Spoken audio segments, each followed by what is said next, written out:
जो सियासी बहरान है उसके बारे में कुछ ना जान सके।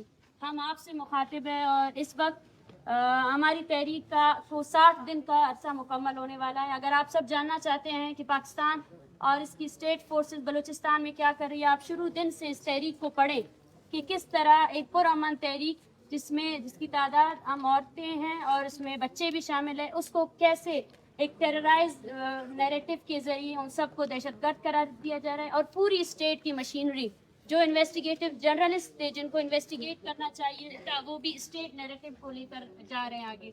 हम उस पर अपने फोर्थ फेज को आगे ले जा रहे हैं और इसमें हमें आपके साथ की सबसे ज़्यादा ज़रूरत है। हम एजुकेट करना चाहते हैं पाकिस्तान की यूथ को, क्योंकि मैं उस यूनिवर्सिटी में खड़ी हूँ जहाँ पे पाकिस्तान के हर तबके का कोई ना कोई बंदा मौजूद है। तो आप अपने तबके की को यहाँ पे ओन कर रहे हैं और उसी के उस पर मैं आप सबसे गुजारिश यही करती हूँ कि आप इस मूवमेंट के साथ साथ जहाँ जहाँ आपकी मूवमेंट चल रही है उनका हिस्सा बने। और जो इंडिविजुअलिज्म की एक तहरीक पाकिस्तान ने चलाई है जिसके तहत यूथ को करप्ट किया गया है, स्टेट मशीनरी का हिस्सा बनाया गया है, उनको यही कहा गया है कि जो सियासत करेगा वो गलत है, सियासत गंदी चीज़ है, उसको हमें तोड़ देना है। और इस मूवमेंट को आगे ले जाने के लिए हमें आप सबकी साथ की ज़रूरत है। एट दिस पॉइंट स्टेट ने एक ऐसा नैरेटिव हमारे सामने लेकर आया गया है जिसके तहत इस्लामाबाद प्रेस क्लब के सामने हमारा जो धरना है इसको खदशा जाहिर है। हमने 10 दिन पहले कहा था कि स्टेट हम पर अटैक करने वाली है और वो खदशा अब भी जाहिर है, जिसके तहत सैकड़ों की तादाद में लोगों पर FIR की गई है जो पीसफुल मूवमेंट का हिस्सा बने रहे हैं। लेकिन फिर भी हम डटे हुए हैं और फिर भी हम इस मूवमेंट को लेकर जा रहे हैं, जिसमें बलोच खवातीन का सबसे बड़ा किरदार रहा है। आप सबसे यही गुजारिश होगी, हमारे फोर्थ फेज में आप सब ने हमारा साथ देना है, मोबिलाइज करना है, एजुकेट होना है, पढ़ना है और समझना है कि स्टेट वायलेंस कैसे यूज हुई है दहाइयों से।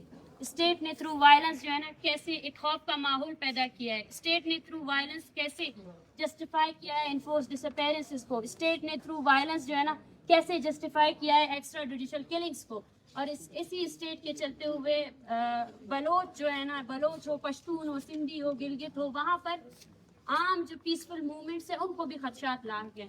और आपके लिए हमारा पैगाम यही है कि हमने एक पेटिशन दर्ज किया है, उसको आप जितना फॉरवर्ड करेंगे उतना ही हमारे लिए आसानी होगी, क्योंकि इस 60 दिनों के दौरान स्टेट ने कोशिश यही रही है कि हम अपने मूवमेंट को ख़त्म कर सके और हम पर हरासगी का हमें मारा भी गया, टॉर्चर भी किया गया। अफसोस की बात यह है कि उस चीज़ पर कोई कमीशन नहीं बनाई गई, कोई इंक्वायरी नहीं हुई कि औरतों को मारने वाली कुव्वतें कौन थी और उनको हरासा कर।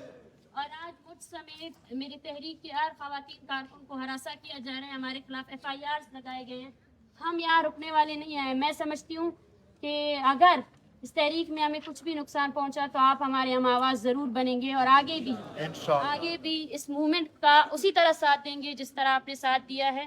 और हमारी तहरीक मोबिलाइजेशन के लिए, हमारी तहरीक पॉलिटिसाइज करने के लिए हम यूथ को ये पैगाम देना चाहते हैं कि स्टेट मशीनरी के थ्रू, जो बैंकिंग एजुकेशन के थ्रू हमें जो पढ़ाया जाता है, जिसके तहत हर यूथ को यही पैगाम दिया जाता है कि आप इंडिविजुअल लाइफ की तरफ जाओ, सोसाइटी से हमें कट ऑफ किया गया है, ये हल नहीं है।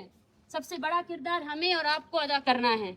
जब तक हम आगे नहीं बढ़ेंगे, जब तक उन कुव्वतों के खिलाफ हम आगे नहीं बढ़ेंगे जिनकी वजह से आम लोगों की किलिंग को जस्टिफाई किया जाता है, सिविलियंस की किलिंग को जस्टिफाई किया जाता है, बच्चों को मारा जाता है, तो सबसे पहले कोई भी इंसान हो उसका सबसे पहले फ़र्ज़ ये बनता है कि वो अपनी सोसाइटी में सबसे पहले इंसाफ ला सके। हमारी एजुकेशन किसी भी काम नहीं आएगी जब तक हम उसको यूटिलाइज करने का तरीका नहीं समझते हैं। ये सबसे बड़ी जिम्मेदारी हमारी है। बलूचिस्तान के कोने कोने से आए हुए लोग जो एजुकेटेड नहीं हैं, लेकिन फिर भी वो इस तहरीक का हिस्सा है, फिर भी वो कमिटमेंट के साथ खड़े हैं। आज भी जब मैं कैंप से आ रही थी, कुछ ऐसे ख़ानदान थे जिनको बाकायदा डेथ स्क्वाड ने धमकी दी है और उनके घर में उनके बच्चों को मारने के लिए भी उनको हरासा किया जा रहा है, लेकिन फिर भी वो बैठे हुए हैं, फिर भी वो डटे हुए हैं। तो ये तहरीक आपकी जिम्मेदारी बनती है। किसी भी समाज में एजुकेटेड यूथ जो है ना, वो तब्दीली का बायस बनती है। अगर आज हम सब ने इस तहरीक को और जितनी भी पाकिस्तान में तहरीकें हैं उसमें बढ़ चढ़ कर हिस्सा नहीं लिया तो आने वाले वक्तों में हमारी सोसाइटी और डीकंस्ट्रक्शन की तरफ जाएगी। उस डीकंस्ट्रक्शन के जिम्मेदार एजुकेटेड यूथ होगी, क्योंकि उनमें सोचने समझने की ताकत थी। एजुकेशन प्रैक्टिकल लाइफ में एक प्रैक्टिस करने का काम है। जो हम समझते हैं, जो थ्योरी हम लेकर आए हैं इंसानियत के लिए और ہمارے لوگوں کے لیے اس چیز کا آپ نے حصہ بننا ہے. خاص کر جو خواتین ہیں میں ان سے بھی مخاطب ہوتی ہوں کیونکہ کوئی بھی قوم جو ہے نا وہ دو حصوں سے بنتی ہے جس میں مرد اور خواتین دونوں برابر ہے. یہاں پر ایک ایسے اسٹیٹ کی جو مشینری ہے انہوں نے خواتین کو یکسر طور پر الگ کیا ہوا ہے جہاں پہ ایکسٹریمزم پھیلائی گئی ہے. یہ پیغام بھی ہم انہی کے لیے لے کر آئے ہیں کیونکہ بلوچ خواتین پچھلے 60 دنوں سے سردی میں بیٹھے ہوئے ہیں اور اپنے پیاروں کے لیے آپ اگر ان کی موومنٹ کو دیکھیں گے 20 سالوں سے یہ لوگ جو ہے نا. آج ایک خاندان آیا ہے جو کہتا ہے کہ 18 سال سے میرے بیٹے کو اغوا کیا گیا ہے اور اس ماں نے کہیں بھی نہیں گئی ہے وہ. تو یہ ہماری ذمہ داری بنتی ہے, ان خواتین کی ذمہ داری بنتی ہے کہ وہ آئیں اور اس تحریک کا حصہ بنیں. اور آپ سب لوگوں کے پاس یہاں آنے کا سب سے بڑا مقصد یہ تھا کہ آپ وٹنس کر سکیں کہ بلوچستان کے کونے کونے میں کیا ہو رہا ہے, بلوچستان میں کس طرح عام لوگوں کو مارا جاتا ہے نیشنل سیکیورٹی کے نام پہ, بلوچستان میں کس طرح بچوں کے مارنے پر جو ہے نا خوشیاں منائی جاتی ہے, بلوچستان میں کس طرح سویلینز انوسنٹ لوگوں کو مارا جا رہا ہے. انوسنٹ لوگوں کے مارنے پر ہم سب کو آپ لوگوں کے ساتھ کی زیادہ ضرورت ہے. اور میں آپ سب کو یہی پیغام دینا چاہتی ہوں اس موومنٹ کے بعد بھی آپ سب لوگ اپنے اپنے کاؤنسلز میں جہاں جہاں آپ کی گیدرنگز ہوتی ہے وہاں یوتھ کو پولیٹیسائز کرنا ہے, یوتھ کو وہ تبدیلی لانی ہے جو ان کرپٹ سیاستدانوں نے ہمیں لانے نہیں دیا ہے, جس کے تحت جو ہے نا یوتھ کو ہمیشہ جو جتنی اسٹوڈنٹس یونینز ہیں ان کو اپنا پاکٹ آرگنائزیشن بنا کے رکھا ہے جو صرف اور صرف ان کی ووٹنگ جو مہم ہے اس میں اس کا ساتھ دیتے ہیں. اس کے علاوہ ان کو اسکلفل نہیں کیا گیا ہے, اس کے علاوہ ان کو پولیٹیکل جو ایجوکیشن ہے اس سے بہت دور رکھا گیا ہے, جس کے تحت یوتھ اتنی کرپشن کا شکار ہو جاتی ہے کہ وہ خود اپنے آپ کو سوشل جو سوسائٹی سے الگ کر کے انڈیویجولزم کی طرف لے کر جاتی ہے. تو ہمارا پیغام آپ سب لوگوں کے لیے, آپ سب لوگوں نے اس مہم میں یہ موومنٹ ہے باقاعدہ طور پر, اس موومنٹ میں ہر وہ شخص جو انسانیت پر یقین رکھتا ہے, ہر وہ شخص جس کے پیارے ہیں اور وہ سمجھتا ہے کہ اس کے باپ کو 18 سال تک 4x4 کی کوٹری میں بغیر کسی عدالت میں پیش کرنے کے اسے رکھنا نہیں چاہیے, جو بلوچ نیریٹو کے ساتھ ہے. بلوچ نیریٹو جو یہ کہتا ہے کہ میرے معصوم بچوں اور عورتوں کو نہ مارا جائے, اپنے قانون کے لیے ان کو عدالتوں میں پیش کیا جائے. تو اس میں آپ ہمارا ساتھ دیں گے, ہمارے پیٹیشن کو سائن کریں. اور 21 تاریخ کو OPC all oppressed peoples of Asia کے نام پہ ہمارا کانفرنس چل رہا ہے جس میں ہم باقاعدہ طور پر ہم ریاست اور اس کی مشینری کو یہ پیغام دینا چاہتے ہیں کہ ہم ایک ڈسپلن موومنٹ چلا رہے ہیں. اس میں ہم ہر طبقے کی آواز بنیں گے جو اس وقت تک ریاستی جبر کا شکار رہا ہے, جو اس وقت تک جو قانون اور عدالتیں بنی ہیں جو کس طرح بائسڈ بن کر صرف اسٹیٹ وائلنس کو سپورٹ کر رہے ہیں, اسٹیٹ وائلنس کے لیے یہ قانون بنائے گئے ہیں, ان سب کے خلاف ہم ڈیبیٹ کریں گے, ڈسکشن کریں گے.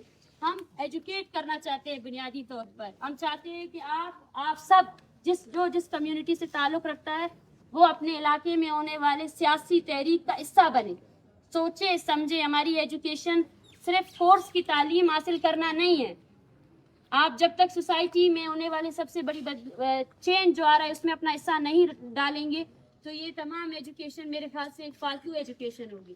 ایجوکیٹڈ یوتھ پر سب سے بڑی ذمہ داری عائد ہوتی ہے. تو آپ سب کا بہت شکریہ. اور ہماری OPC کے جو وینیو ہے وہ اسلام آباد سٹی ان ہوگا. ایٹ دس پوائنٹ ایک بہت بڑا پروپیگنڈا مہم چلائی جا رہی ہے ہمارے خلاف, جس کے تحت جو ہے نا جو اسٹارٹ دن سے ہم نے کہا تھا کہ اسٹیٹ جو ہے نا پیسفل موومنٹ کو ٹالریٹ نہیں کرتی ہے. اسٹیٹ جو ہے نا آج تک وہ لوگ جنہوں نے اسٹیٹ انسٹیٹیوشنز کی انلیگل اور جو غیر قانونی طریقے ہیں ان پر جب بات کی تو اس کو بھی کرش کیا گیا. یہ آپ سب کے سامنے ہے. ہم عورتیں سردی میں وہاں بیٹھے ہوئے ہیں اور اسٹارٹ سے لے کر اب تک ہمیں ٹیررسٹ قرار دیا جا رہا ہے. اسٹارٹ سے لے کر اب تک صوبائی حکومتوں کے ساتھ ساتھ جو گزرا ہے, اور ابھی تو حد یہ ہو گئی ہے کہ جرنلسٹ بھی مسنگ پرسنس کو انفورسڈ ڈس اپیرنس کو جسٹیفائی کر رہے ہیں. تو یہ آپ سب کی ذمہ داری ہے. ہم آپ سب کے پاس یہ پیغام لے کر آئے ہیں کہ اس موومنٹ کو آپ کی پریکٹیکل ساتھ کی ضرورت ہے. ہم ہر طرح کے وائلنس کے خلاف ہے, کوئی بھی وائلنس ہو ہم اس کے خلاف ہے, لیکن ہم یہ بھی چاہتے ہیں کہ سب سے بڑا وائلنس جو کریٹڈ ہے اس خطے میں پاکستان میں وہ اسٹیٹ وائلنس ہے. اس کو کسی بھی طریقے سے نگلیکٹ نہیں کیا جا سکتا ہے. State violence is the only, میں بولتی ہوں سب سے پہلا جو کام جو گند مچایا ہوا ہے وہ اسٹیٹ وائلنس نے بچایا ہوا ہے. اور کسی بھی اسٹیٹ میں جب تک اس کی جو پاور ہے اس کو ایکسرسائز کرنے کے لیے اکاؤنٹیبلٹی کا پروسیس نہیں ہوگا, مانیٹرنگ کا پروسیس نہیں ہوگا, تو اسی طرح جو ہے نا سوسائٹی میں اسی طرح ایک अनजस्टिस सोसाइटी क्रिएट होगी, जिसके तहत एक वो कानून है जो ताकतवरों का साथ देता है और एक वो कानून है जो मजलूम की नस्ल कुशी को जस्टिफाई करता है और उसको और ज़्यादा बढ़ाता है। आप सबसे यही गुजारिश है, हमारे मुहिम का साथ दें और हम हमारी तहरीक में अपना प्रैक्टिकल हिस्सा बने। और जो हमारे खिलाफ एक फेक नैरेटिव की सोशल मीडिया में एक जंग चल रही है, उसमें भी आप अपना पॉइंट ऑफ व्यू लेकर आए। हम अपने हर पॉइंट पर, हर डिमांड पर बैठने के लिए, डिबेट करने के लिए तैयार है। इसी वजह से हमारा मेन डिमांड यही है कि यूएन बलूचिस्तान में होने वाले इंसानी हकूक़ की पामालियों का नोटिस ले। एटलीस्ट पाकिस्तान समेत इंटरनेशनल दुनिया को समझना होगा कि बलूचिस्तान में क्या हो रहा है, बलूचिस्तान में क्यों लोग महफूज नहीं है, बलूचिस्तान के लोग क्यों, आप सब के क्लासरूम्स में बलोच स्टूडेंट्स भी पढ़ते हैं। आप उनके साथ होने वाले इम्तियाजी सलूक को देखें कि किस तरह बलोच को उसकी आइडेंटिटी की बुनियाद पर यहाँ इस पाकिस्तान के सबसे बड़े इंस्टीट्यूट पर भी प्रोफाइलिंग की जाती है, अरेस्ट किया जाता है। और आज इस सतह पर जब ये मूवमेंट पहुंची है तो इस्लामाबाद में मौजूद जितने भी बलोच स्टूडेंट्स हैं उनकी ज़िंदगी को ख़तरा लाहक है। जैसे ही ये मूवमेंट यहाँ से ख़त्म होगी उनको पकड़ा भी जा सकता है, अबडक्ट भी किया जा सकता है। तो उसके बाद ये जिम्मेदारी आप पर आयद होती है कि आप उनकी हम आवाज़ बने और जो बलोच नस्ल कुशी की एक सिलसिला जारी रहा है उसके खिलाफ मौसर आवाज़ के तौर पर हमारा साथ दें। बहुत बहुत शुक्रिया।